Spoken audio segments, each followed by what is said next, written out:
Well, hello. Welcome back to The Wolf and the Bear. It's just me today. Had a little bit of a meltdown on Monday, which was our shooting day. And I try really to be honest about things like that because, you know, life is life and it's challenging, even for, people like me, people like Terry, people that are in any way attempting to assist others through the process of utilizing gifts.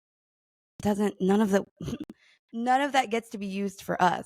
It's like the most beautiful and also sad and traumatizing aspect is like, even while our own personal whirlwinds are kind of going nuts, we still got to handle those as a normative, not knowing, not gifted adult because we can't cheat our own stuff, right? So, anywho, I just had my class, The Dark Night of the Soul Anonymous, and I wanted to kind of do a recap of it.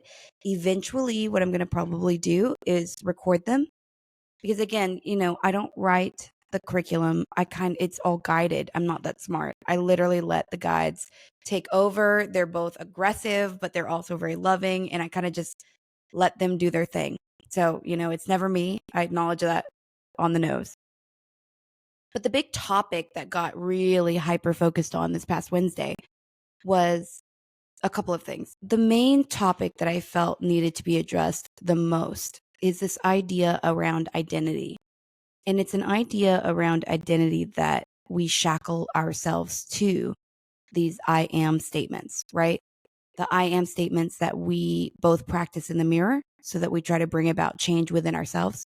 But also, we have a deeper relationship with certain I am statements, and they are arguably the bane of our existence at some point in time.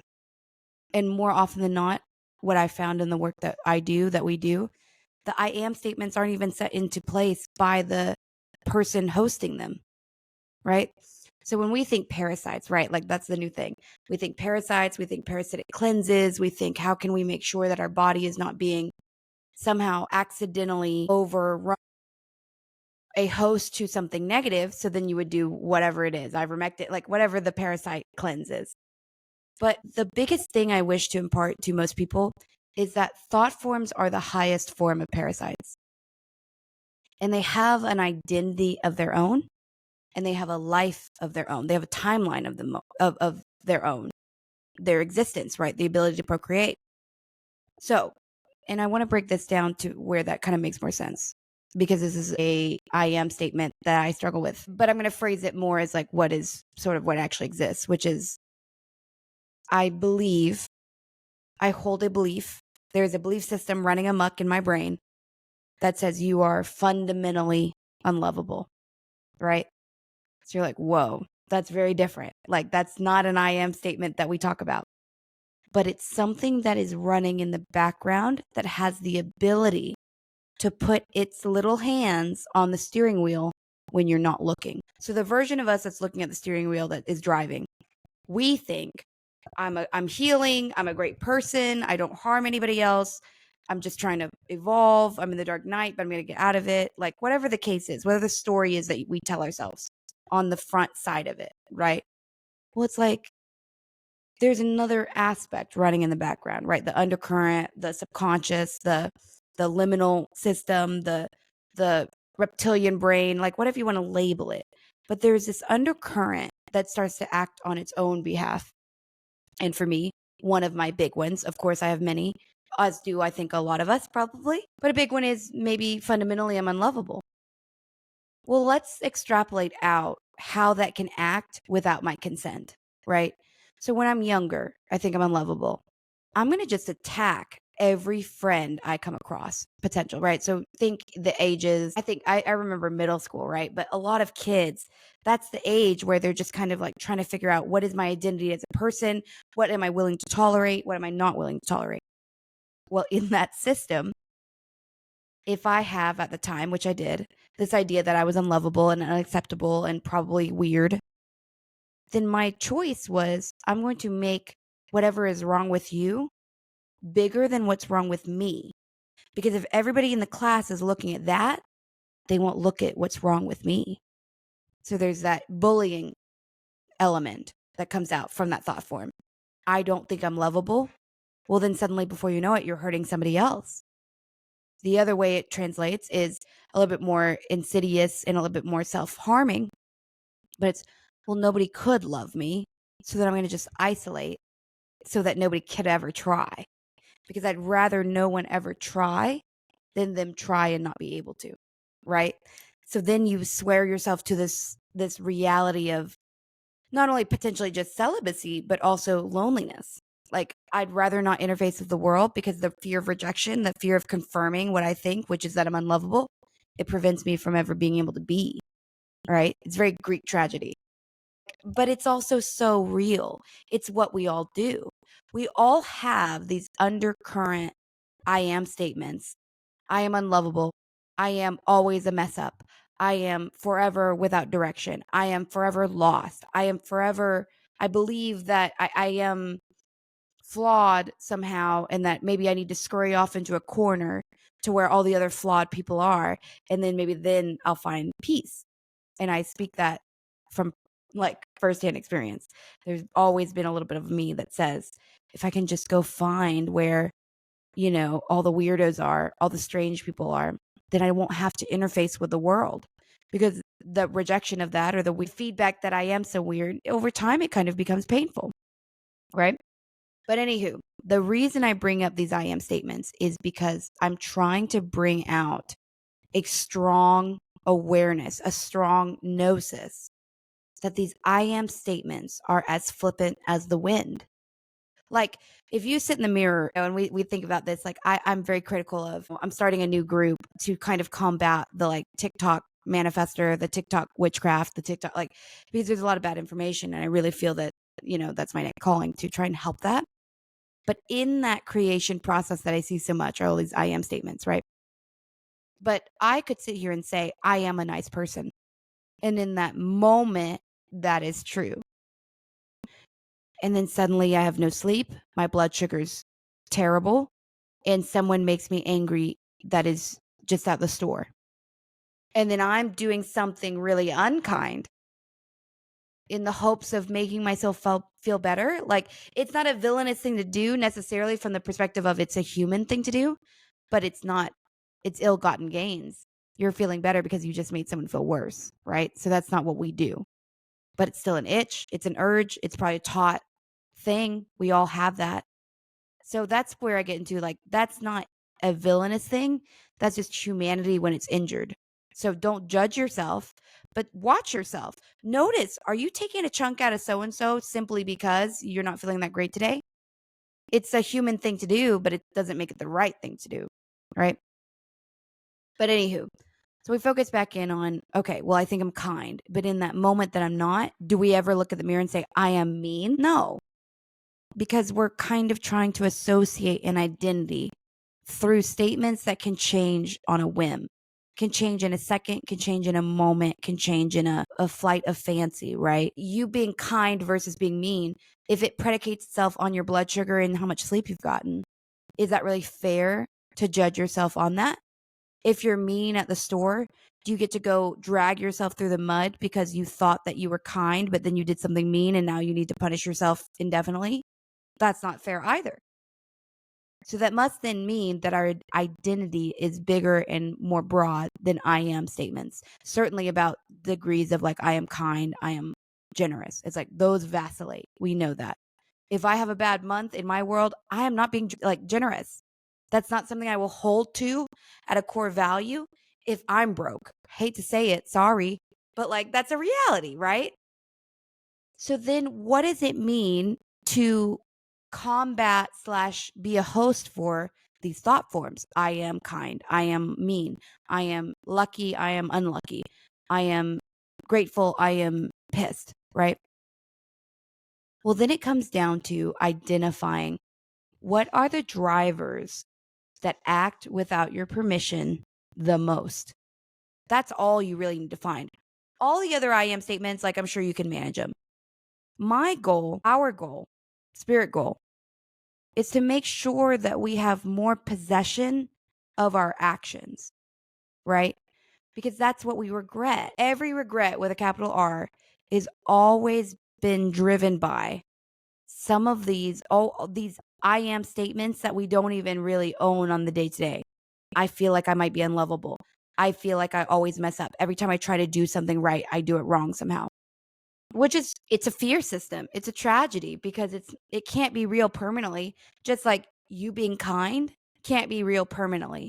You being unlovable can't be real permanently if it ever was to begin with, right? You thinking you're always a mess up, it must be momentary because all the other I am statements are, which means your identity has the capability of being malleable. It's supposed to, right?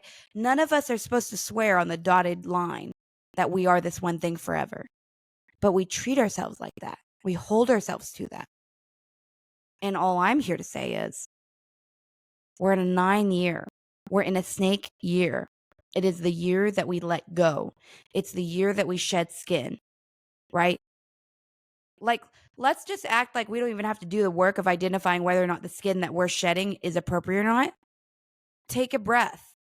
If you're unhappy, if you feel a deep anxiety about something, if you feel a deep need for change, but you don't know exactly where it needs to be, take a deep breath and give yourself permission to become exploration oriented to who you think you could be, right? Because we get so judgy about our friends, about ourselves, about our partners, right? It's like, well, you might have a husband who's just a slob, and then barring any cheating, right? But suddenly he decides that he would prefer to not be a slob anymore. Is that not his right? Is that not his free will? Is that not something kind of beautiful to behold? But yet we already know that if you're a partner that also is a little bit slobbish, you're going to perceive that change in your partner as a threat to you, right? Because if he is becoming less slob-like, the next question we as humans ask ourselves is, am I now in danger? Do I now need to follow suit, or am I going to be left behind? Right? And that's a very real question. It's a question that every single one of us needs to ask, because any sudden change in a partner is something to note. It's something to become aware of, to not judge, to not put down. You don't go find change in your partner and then pop that balloon. That's the height of disempowerment, right? Just because whatever they're chasing, whatever they're trying to evolve into, makes you feel a certain way, it's pretty low vibe to go and pop their bubble just because. So I urge you to not. But it's still scary. Oh my goodness. What does that mean? Does it mean that that person's cheating on us? Does it mean that that person is trying to leave us? Maybe it does, maybe it doesn't. I'm not here to decide that for you. I'm here for you to hopefully introduce the idea that that should not feel threatening, not if you actually love them, right? If somebody's going from a slob into a more orderly state, why are you feeling scared by that? Why are you feeling negatively? You do not go and punish that person. You go find out what is your resistance to that. Are you afraid? Are you not prepared to go do that? That's okay. If he loves you or she loves you at the rate that you can love them to say, I'm not threatened by whatever change you need, then they can love you enough to say, hey, this is a change I'm making, but I realize we're all on our own timelines. Like, I love you. What are your thoughts on this? What are your thoughts on this direction I think I want to go on? If there's nothing about relationships that's not true, it's that you're coalescing in the here and now to build the future together. If you don't want to build the future together, even though you're coalesced now, that's okay. That's what 9 years and snake years bring about. The knowingness that maybe you don't want that. The safety to say like, oh my gosh, I thought this was always the way I would be, but now it's not. That's okay. But I see so much pain in that process. I see so much judgment from one person to the other trying to change. I see so much judgment in like demeaning. And I think that that's fundamentally a challenge of humanity. It's like no one's a villain for feeling threatened. But it is a lower, like it's a lower vibration, like A plus B equals C. It's like to the thought forms of I am unlovable. It acts the same way no matter who the human is. Jealousy, it acts the same way no matter who's feeling it. Anger, it kind of acts the same way no matter who's feeling it. So then the question sort of has to automatically become, if anger follows the same patterns in people, male and female, where A plus B equals C, where I'm mad, now I'm destructive, now I'm going to light it on fire. That's a trajectory. But it's a it is a trajectory that seems consistent no matter who is experiencing anger. Same with jealousy, same with hurt, same with pain. So then that means fundamentally that we are attaching ourselves to a path and allowing it to play itself out. Because if that weren't true, anger in you would look unpredictable as compared to anger in me. But it's not unpredictable. In fact, it's fundamentally predictable and pattern oriented. So what does that say? It means that all these big actions we take in the moment, in the passion, in the feeling, in the rage of anger, in the despair of hurt, right? In the loneliness of abandonment. Well, then all the things that we next do, why are they catalogable? Like, why are they documentable if they were so authentic? So that leads me to the final point and the reason I'm doing any of this. The point is, you elect yourself into patterns that sort of have a vibrational frequency. You elect into anger so that you can play that out with yourself or with others if you want. You elect into the feeling of despair around loneliness, which is what I felt driving home. Like, I'm not acting like I have the answer. I'm not acting like that this is an easy thing, but I'm also acknowledging that that's a choice. I have to go say, the world is very crazy. My thoughts are very unique. Maybe no one will understand me. Before you know it, those are all the thought forms that lead towards loneliness. Well, loneliness has a vibration. It prefers to continue to be alone. It starts to tell the host of loneliness that no one could ever understand them. It starts to tell the host of loneliness that there's no reason to go seek out companionship in the world because obviously you're never going to find it. And obviously the final form is to be alone. Well, that's its perspective. That's its pattern. And I can brush up against it and acknowledge, oh my gosh, my frequency, my resonancy is finding similarities towards loneliness because I'm thinking about it. I'm like, dang, I'm a little bit lonely. Maybe I'm low on friends. Maybe I'm low on being understood.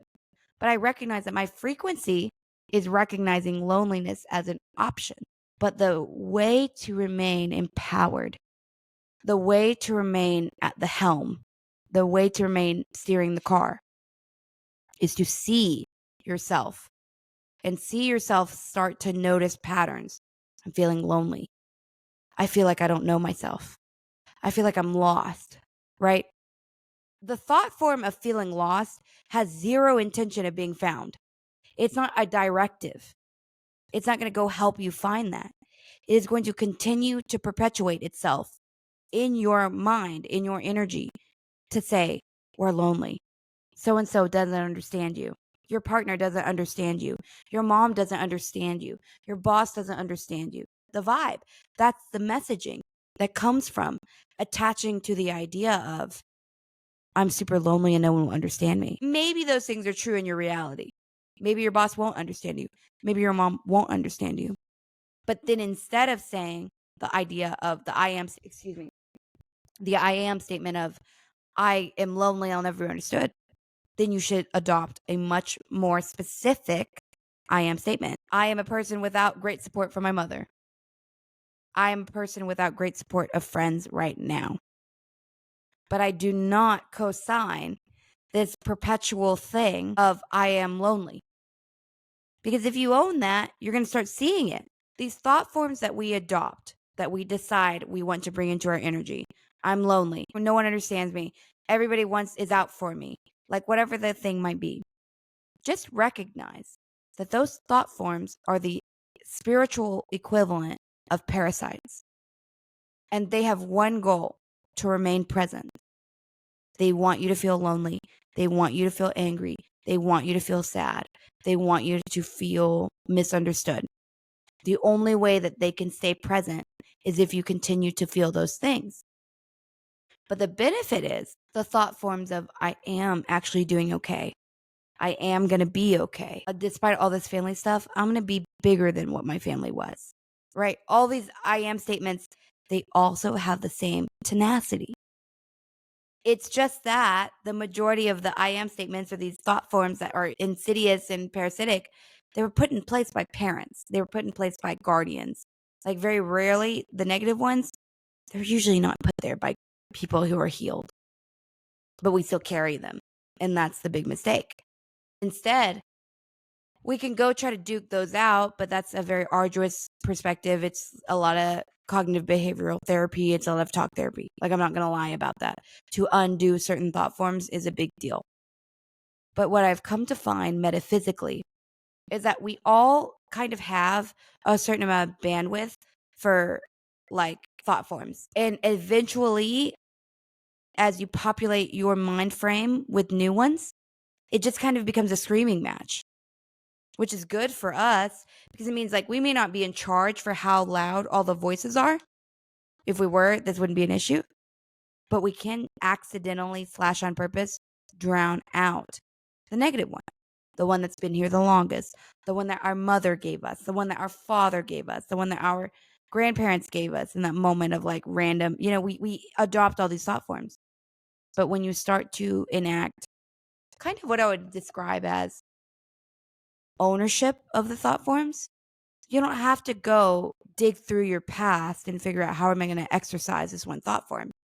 More importantly, all you kind of need to do is populate your reality with the opposite thought form, with the antidote to the thought form. And that is more symbolic, right? It's more, I bought a plant and that plant means I do have this. It's not so scary. Or I bought a necklace and every time I see that necklace, it just means I'm doing my best. And that statement of I'm doing my best is an antithesis to you're not enough, you're never going to amount to anything, or you are behind. Like, I've noticed that the idea of just saying to yourself and to the energy, hey, like, I don't have all the answers, but I'm trying. And like, somebody give me some school credit for trying. Like, there's a lot of beauty in just trying. None of us have this in the bag. None of us have the exact perfect pathway to enlightenment. Maybe some of us do, but certainly not that I know, and certainly not that are probably drawn to this podcast. That's just a reality.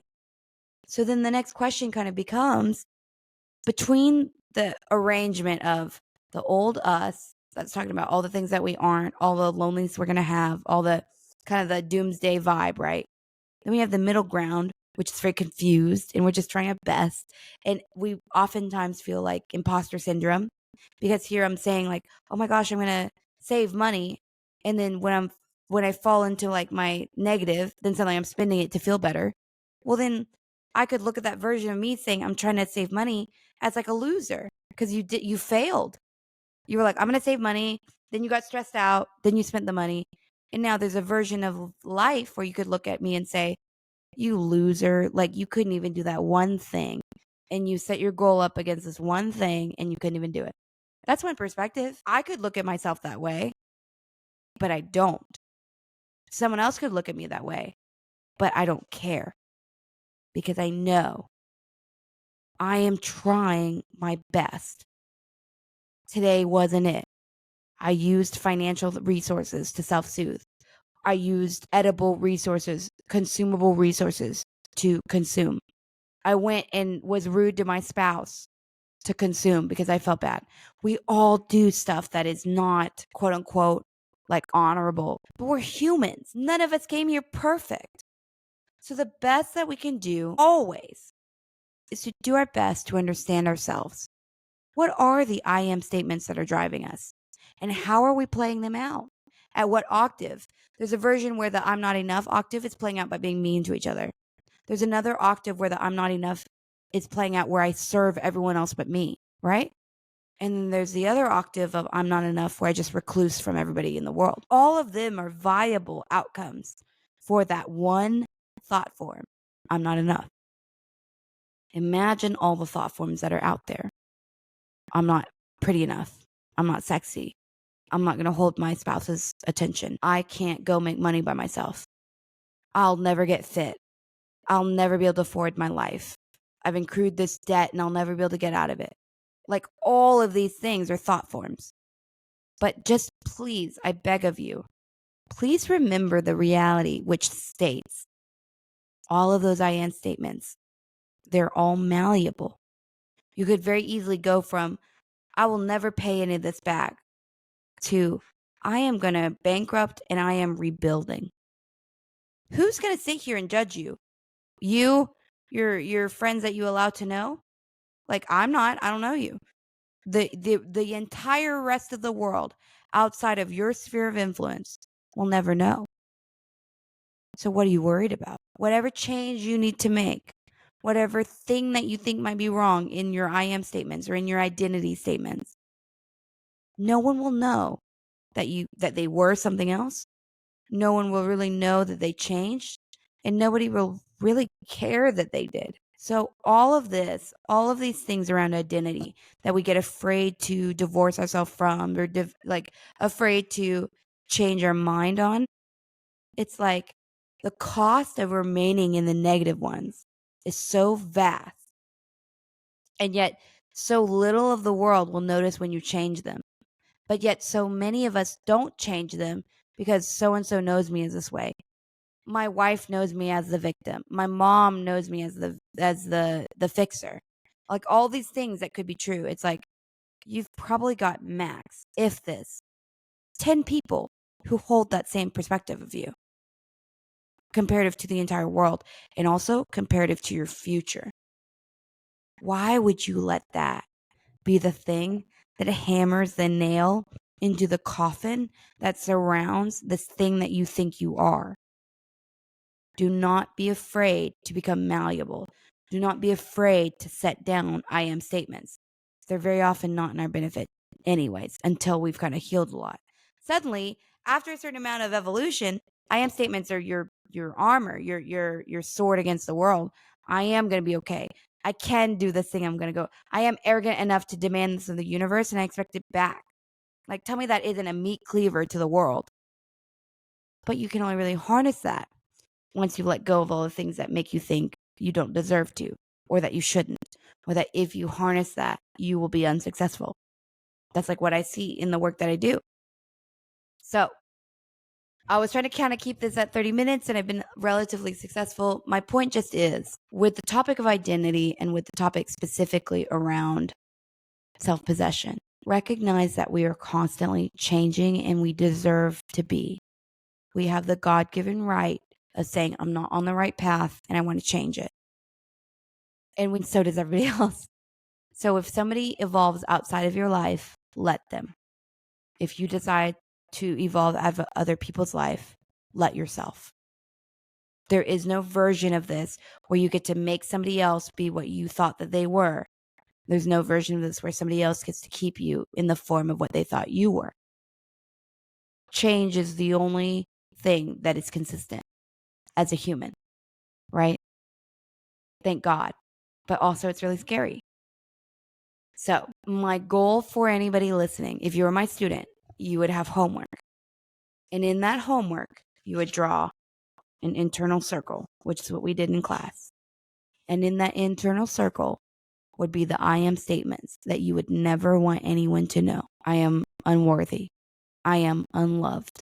I am stupid. I'll never be anything. I'll never be what my peers are. I try so hard, but I'll never get anywhere, right? These are all things I see in my work. I talk to people, like, there's a reality around this sort of nexus of doubt that we all shoulder / uphold. But what's interesting is then you draw a circle outside of it, right? Kind of like this. And in the outer zone, interestingly enough, are all of the things that we try to buffer what's inside. I'm unlovable is inside. Well, then the outside is, they're stopping me 1 second. If the inside says I'm unlovable, the outside says I can provide for you all, right? Because that's the antidote. If you think you're unlovable, you're like, well, I'll go provide for everybody, and then sure, like, everybody will love me. So a lot of the drivers in that second ring are not authentic. They're usually our Band-Aid to what we're feeling on the internal. So then that third part of the homework is what is true once you do the math outside of that. If what's inner is like a story that you don't identify with, but you know is kind of running the ship when you're not looking, and the second circle out is how you try to buffer that, which may be real, maybe not, then the truth will be found in that the third circle. What is true? If you think you're unlovable, but you're also capable of providing for everybody else, despite whether or not they earn it or not, then the third circle of truth would be the I am statement is I provide for those that I love and also myself. Because there's honor in that, but there's duty in that. You have to honor yourself. The inner circle says I'm unlovable. The outside circle says whatever I need doesn't really matter. And the third circle says I care for those that I care about, and I also care about myself. And you see why that would maybe be fundamentally more holistically in service to a soul moving forward in time. So that's all I have to say, and I hope that this has helped. Again, sorry for the kind of discombobulated nature, but eventually I'm going to just start recording the classes I have so that I don't feel the need to do recaps. But I love you guys. Thank you so much for listening. I know it's like a quick episode, but take care.